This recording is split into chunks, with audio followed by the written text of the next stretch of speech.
ठाण्यात बनावट नोटांचं मोठं रॅकेट उघड झालेलं आहे। ठाणे गुन्हे शाखेकडून मोठी कारवाई करण्यात आली आहे। भिवंडीतून लाखो रुपये किमतीच्या बनावट नोटा जप्त करण्यात आल्या आहेत।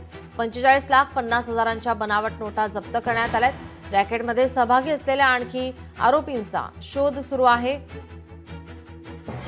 ठाण्यात बनावट नोटांचं मोठं रॅकेट उघड झालंय। ठाणे गुन्हे शाखेकडून मोठी कारवाई करण्यात आलेली आहे। आरोपींचा शोध सुरू आहे।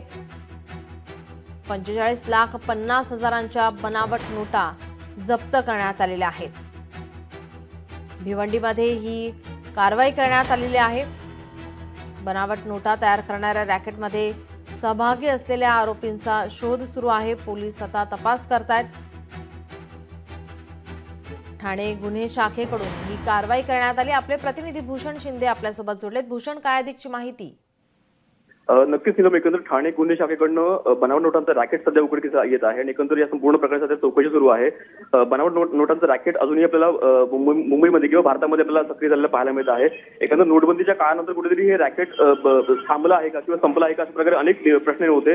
मात्र अजूनही हे रॅकेट जे आपल्याला सुरू असलं पाहायला मिळते। या संपूर्ण प्रकरणाची सध्या चौकशी सुरू आहे आणि ठाणे गुन्हे शाखा या संपूर्ण प्रकरणाची सध्या चौकशी करत आहे। नीलम जी भूषण, धन्यवाद आपण दिलेल्या सविस्तर माहितीसाठी।